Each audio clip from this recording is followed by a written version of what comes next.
na siya po, Panginoon, nagbibigay sa amin ng lakas ng loob sa lahat ng aming mga pinagdadaanan, sa lahat ng pinagdulutan mo. Ito'y pagsubok, ito'y atake ng Diablo, maging mga sa palo mo at chastisement mo sa amin. Salamat dahil mayroon kang salita. At yung salita mong iyon, Panginoon, ang patuloy namin pong pag-aaralan. Ang salita mong iyon, ang patuloy naming pagsisikapang sundin at panatilihan. Tulungan niyo po kami, Panginoon, sa mga salita mo pa na alam namin makapangyarihan, na siya po, Panginoon, tutulong po sa amin. Sabi ko po sa iyong salita, ito ang iyong kapangyarihan para kami ay iligtas sa lahat ng aming mga pinagdadaanan. Sa iyo po aming pagpupuri, pagpapasalamat bilang tatayo sa unahan ng iyong mga anak. Hindi man po ako karapat-dapat ay pagigdapatin mo po ako alang-alang po sa iyong mga salita. Salamat po sa pangalan ng Jesus, aming Panginoon. Tayo pong lahat ay magsabi po ng Amen. Lokatan tayo kabsat iti 2 Timothy. Sa 2 Timothy po, mga kapatid, sa salita ng Panginoon sa verses 10 and 11. Ang sabi po sa salita ng Panginoon sa verse 10 and 11, ngunit sinunod mo ang aking aral, ugali, akala, pananampalataya, pagpapahinuhod, pag-ibig, pagtitiis, mga pag-uusig, mga pagbabata, anumang bagay na nangyari sa akin sa Antioquia, sa Iconio, sa Listra, anumang mga pag-uusig ang tiniis ko, at sa lahat ay iniligtas ako ng Panginoon. Ito yung mga taong makakaranas ng salita ng Diyos. At ito yung mga taong nakakaranas ng salita ng Panginoon. Sa ating pong subtopic, mga kinakailangang magawa upang maranasan ang tulong at pagliligtas ng Diyos. Kasi pag tayo po ay dumadaan sa pagsubok, pag tayo po ay dumadaan sa atake ng Diablo, pag tayo ay dumadaan sa mga chastisement, paano ng Panginoon, wala pong sapat na makakatulong sa atin kundi ang Diyos. At alam natin, ang pinakamabisang instrumento ng Diyos ay ang kanyang salita. Kaya, mga kinakailangang magawa upang maranasan natin ang pagliligtas ng Panginoon. Madali lang po ito, mga kapatid. Una, sabi po sa salita ng Panginoon, gusto ko po na basahin natin sa English version, dito sa verse 10. Ang sabi po dyan sa kanyang salita, ito yung kinakailangan natin magawa. But thou hast fully known my doctrine. Ang kailangan po natin unang magawa para maranasan natin ang tulong at pagliligtas ng Panginoon, kailangan natin malamang lubos ang kautusan ng Diyos.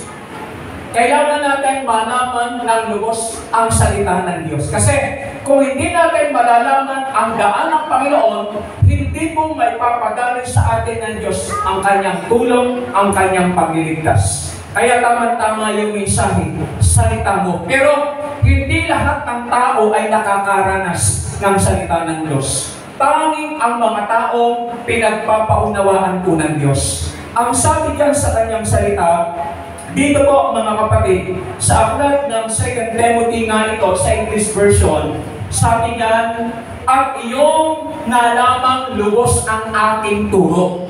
Mahalaga malaman po natin yung turo ng Diyos. Ito pong ating pinapakinggan, ito pong ating napapag-aralan, hindi turo ni Brother Henry yan. Hindi turo ni Brother Henry yan. Hindi turo ni Brother Alex yan at mga pastor na nagtuturo po dito. Ito ay aral ng Diyos na siya pong tutulong at magliligtas sa atin. Hindi naman po tao, mga kapatid, ang inaasahan po natin na tutulong sa atin. Hindi rin po tao, mga kapatid, ang maaasahan natin na magliligtas sa atin, ang Panginoon. Pero ang Diyos ay may requirement. Sabi lang sa kanyang salita, kailangan natin malamang lubos. Pag sinabing lubos, hindi po kakaunti dapat ang aral na ating nauunawaan. Hindi dapat kakatiting, mga kapatid, ang aral na na-absorb ng ating kaluluwa. Pag sinabing lubos, ibig sabihin lahat ang karunungan ng Panginoon dapat ma-absorb ng ating pong kaluluwa. Sabi sa salita ng Panginoon, mga kapatid, at iyong nalamang lubos ang aking turo. Bakit? yung teaching and doctrine of God will determine the course of our life. Kasi yung puro at aral ng Panginoon ang magdedirekta sa ating pong landasin ng ating buhay. Ito ang nagtuturo ng right course. Ito ang nagtuturo ng tamang landas. Kaya pag ang tao walang salita ng Panginoon, bagamat siya may edukasyon, bagamat siya may pera, maliligaw ang tao.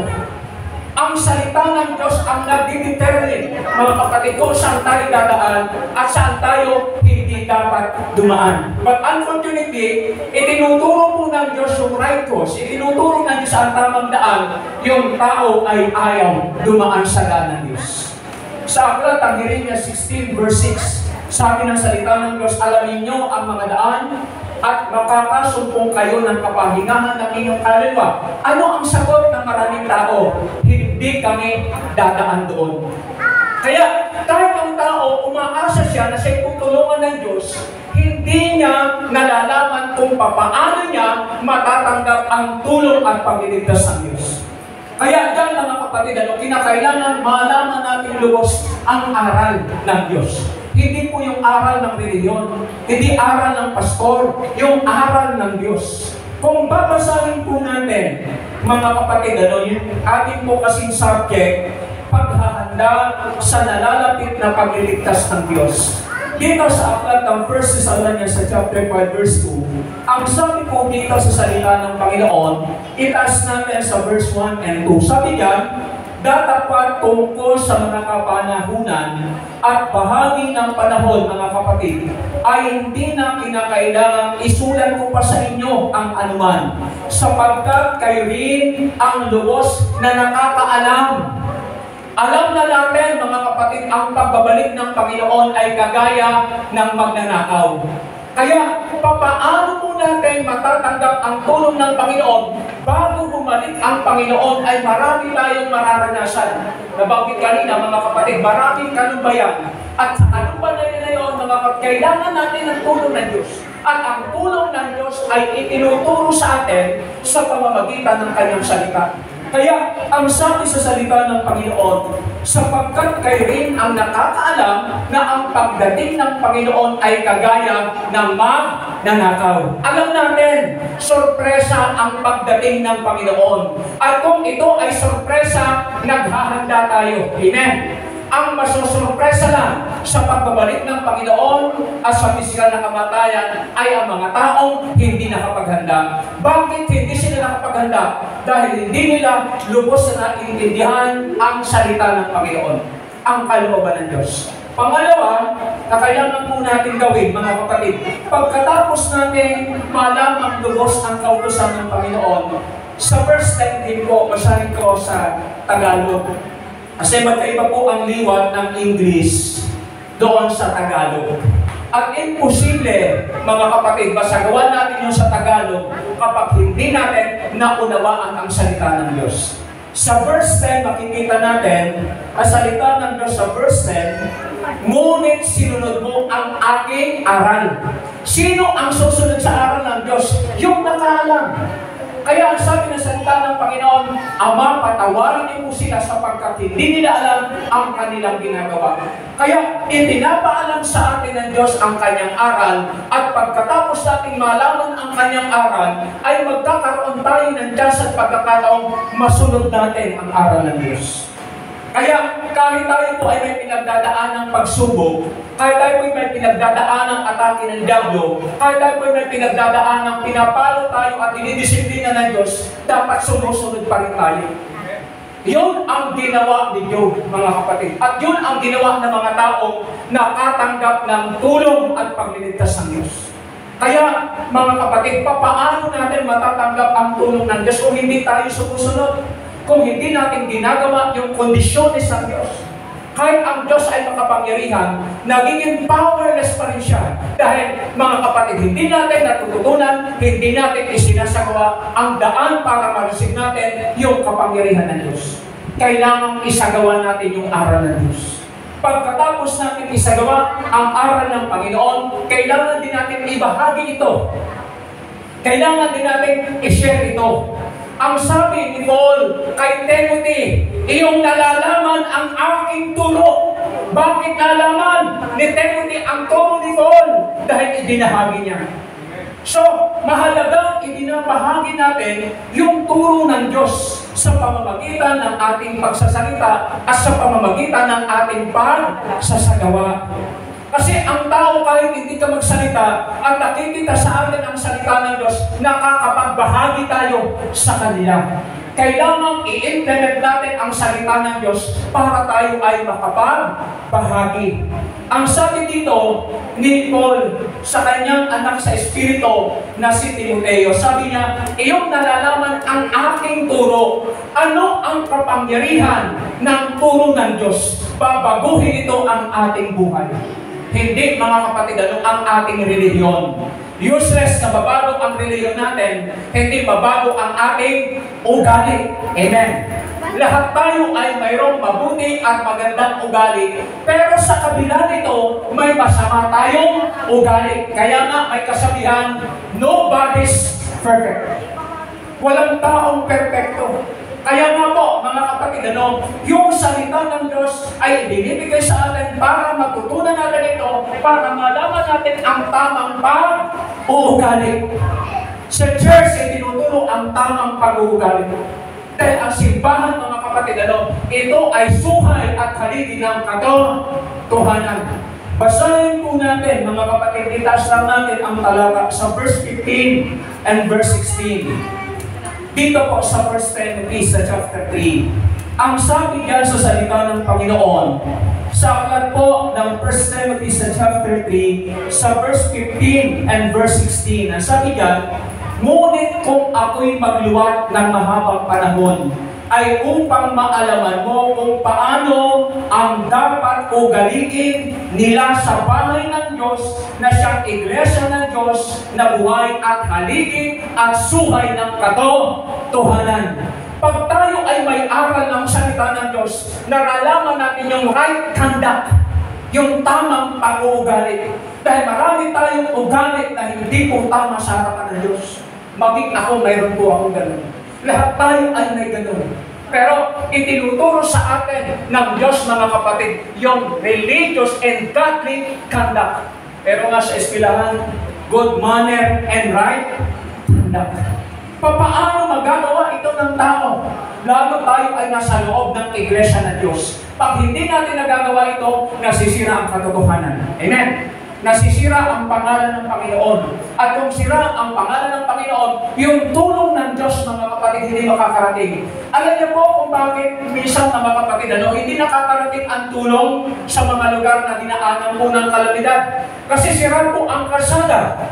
Kaya ang unang ginagawa ng gobyerno para makarating, mga kapatid, ang tulong, inaayos ang kalsada. Kasi yun yung daan para makarating ang ayuda sa mga taong nangangailangan. Ganun din, mga kapatid.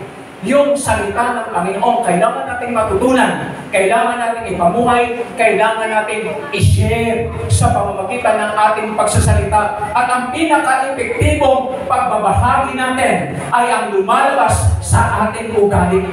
Amen? Kahit tayo ay mag-share na may Diyos, pero ang ugali natin ay parang walang Diyos. Hindi maniniwala ang mga tao.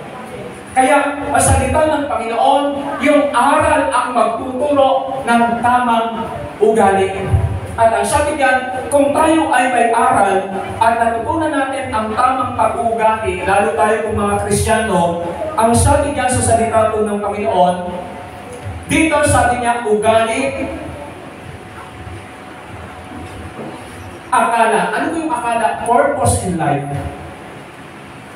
Pag sinabing akala, yung purpose natin, yung layunin natin, yung objective ng ating buhay, hindi tayo nabubuhay para kumain.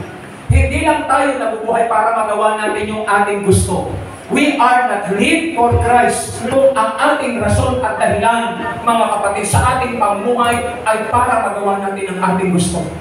Kaya sabi ni Paul, for me to live is for Christ. Yung purpose ng buhay natin, mga kapatid, hindi para gawin ang gusto natin. At pag hindi nabigay ang gusto natin, masama ang reaction natin. Masama ang attitude na inilalabas natin. Hindi po ganon, mga kapatid.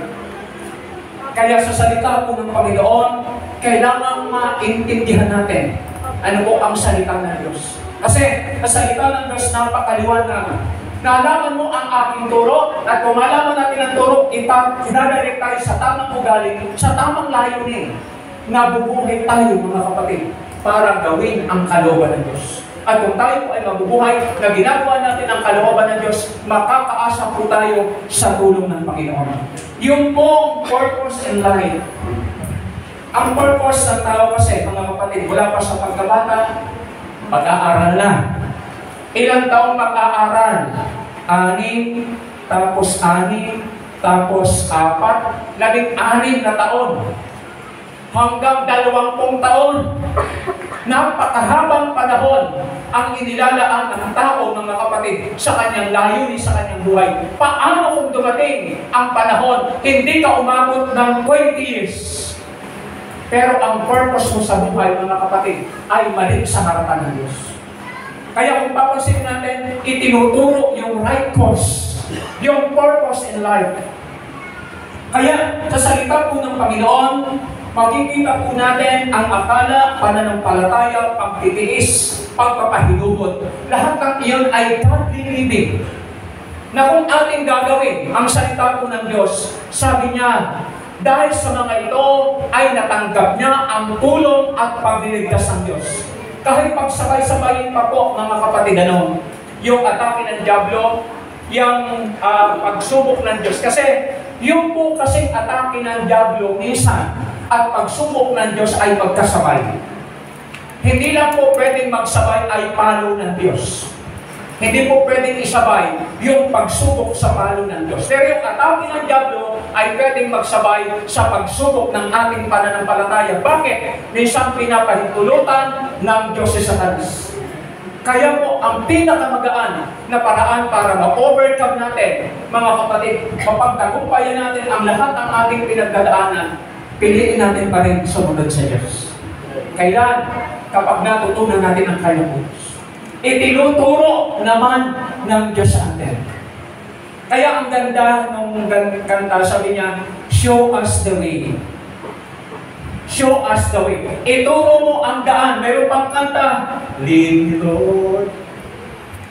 Pero nililid siya ng Panginoon, mga kapatid, ayaw niya sa daan ng Diyos. Kinakanta, lead me, Lord.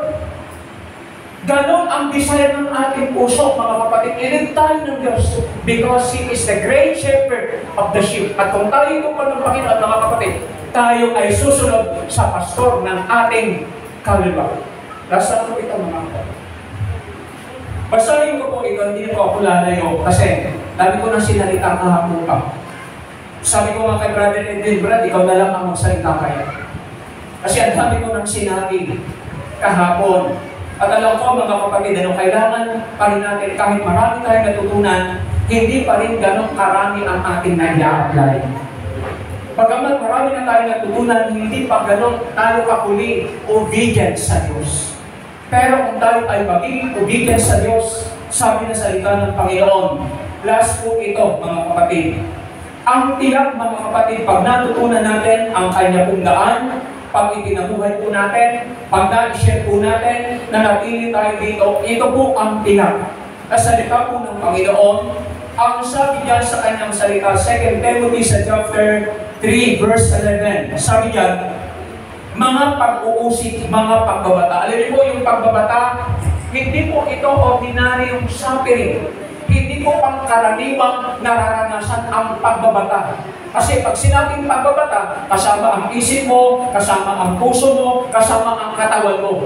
Kaya pag ang tao minsan, ganyan, mga kapatid, madalas magkakasakit. Kasi yung pagbabata, mga kapatid, sa isip, pagbabata sa damdamin, maging sa pisikal. Yun, mga kapatid, yung ating nararanasan. Pero kahit tayo ay makaranas yan, at tayo talaga ay makakaranas niyan, mga kapatid. Pero isang bagay po ang tiyak na tiniyak sa atin ng Panginoon. Ang sabi niyan, mga pag-uusig, mga bata, anumang bagay ang nangyari sa akin sa Akonia, sa Ikonyo, sa Listra, anumang pag-uusig ang tinis ko, at sa lahat ay iniligtas ako ng Panginoon. Lahat ng ating mararanasan, iniligtas tayo ng Diyos. Hindi lang suffering ng ating katawan, kundi yung suffering na nag-aantay po sa ating kaluluwa. Diyan po sa atin mga kapatid, sa salita po ng Panginoon, yung pumalaman natin ang aral, babaguhin ang ating ugali, yung ating purpose in life, patatatagin ang ating pananampalataya, yung ating pagtitiis, yung ating pagpapahinuog. Magiging qualified tayo sa pagpasok sa ngalan ng Diyos. Last but not the least, basahin na lang po natin sa ating mga bahay, Isaiah 59 verses 1-5. Ang taong humihingi ng tulong sa Diyos, hindi po makakatanggap ng tulong sa Diyos kung hindi sumusunod sa utos ng Diyos. Kung makakatanggap ka ng tulong, baka hindi yan galing sa Diyos. Ang tanging tumatanggap ng tulong sa Diyos, mga kapatid, ay ang taong natututo sa kanyang salita, sumusunod sa kanyang salita, nagbabahagi at nananatili sa kanyang salita kahit ano po ang nararanasan. Tumakbir tayo kabsat at kararan tayo iliako. Nagpapasalamat po kami, Panginoon, sapagkat natuto kami sa iyong salita. Salamat, wala pong problema sa iyo. Hindi maikling ang iyong kamay para kami ay abutin. Hindi rin bingi ang iyong tenga para kami ay pakinggan sa aming mga dasal. Alam po namin, Panginoon, kayo ang tumutulong sa mga tao na natututo sa iyong salita. Yung mga taong nagsasabuhay ng iyong pong salita. Yung mga taong nagbabahagi ng iyong salita by words and by life. Panginoon, salamat po. Mayroon pong katiyakan, mayroon pong kasigurahan ang tao na sumusunod sa iyong pong mga salita. Lord, ang sabi mo sa iyong salita sa aklat ng Isaiah 59 verse 4. Silang pumipisa ng itlog ng ahas, sila'y mamamatay sa pamamagitan nito.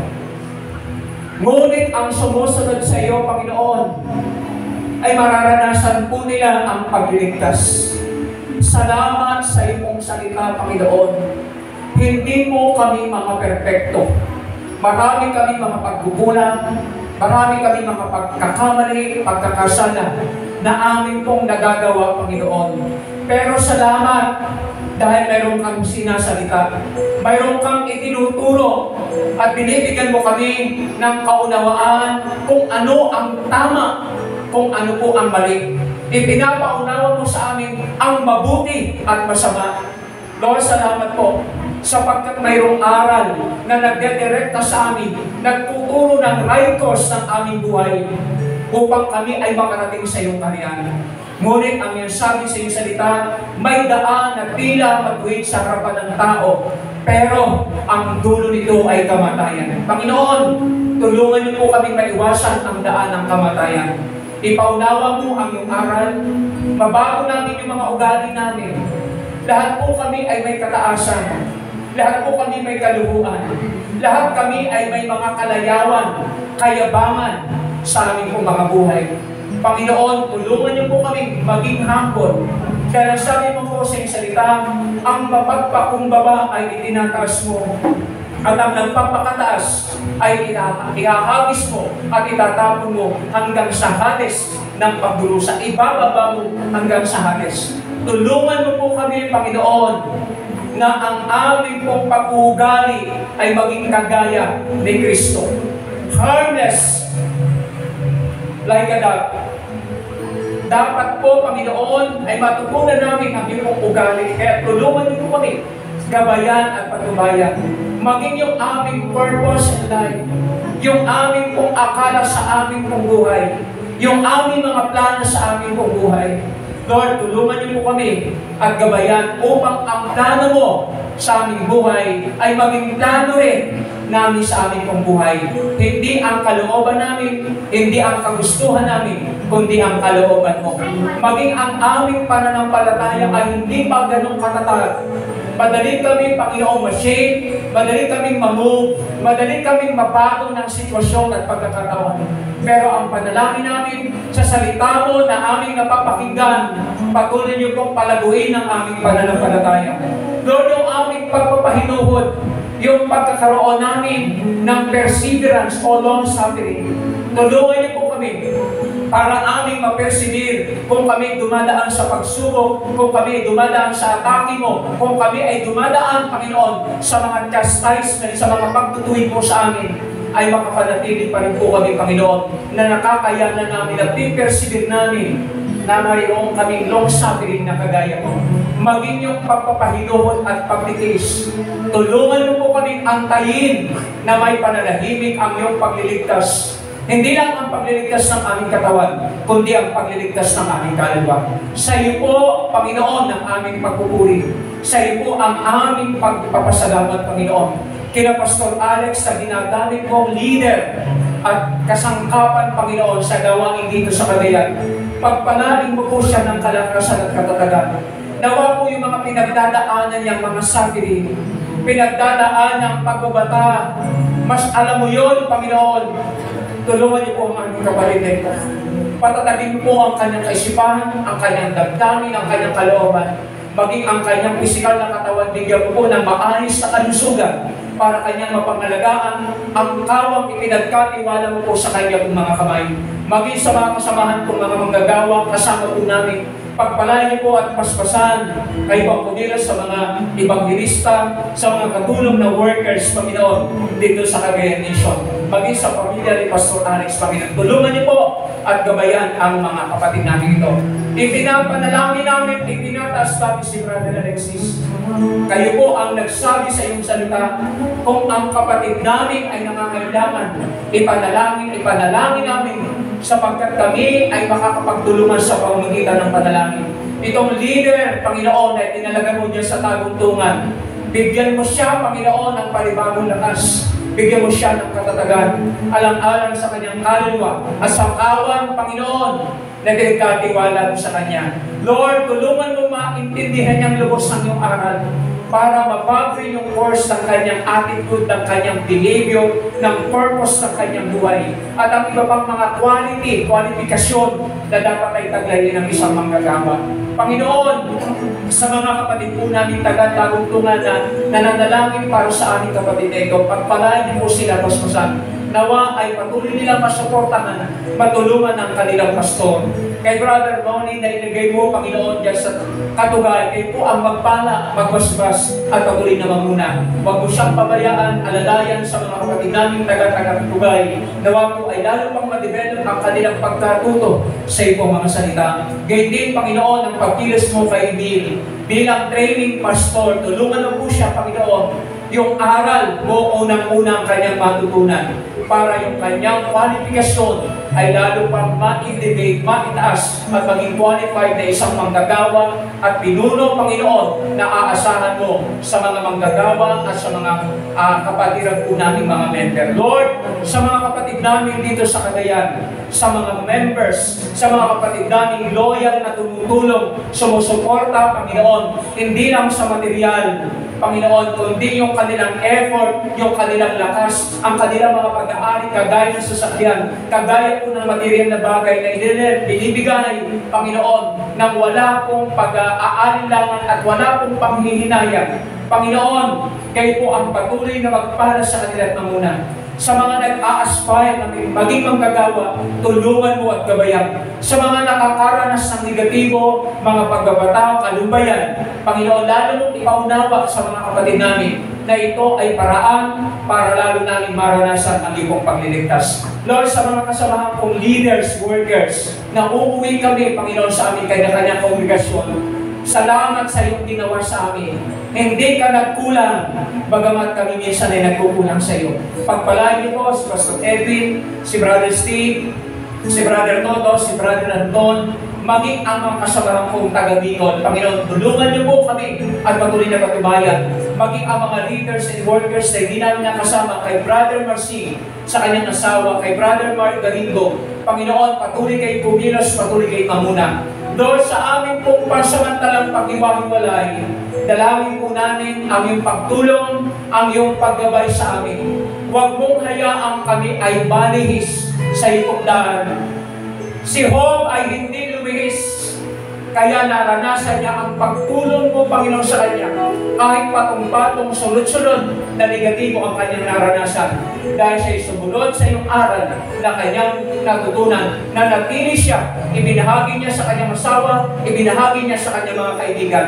At alam namin, magagawa rin ito ng mga taong kagaya namin, Panginoon, na tinawag mo para maghanda para po sa aming kaligtasan. Lord, salamat po, kalakip ng mga prayer, concern, petition.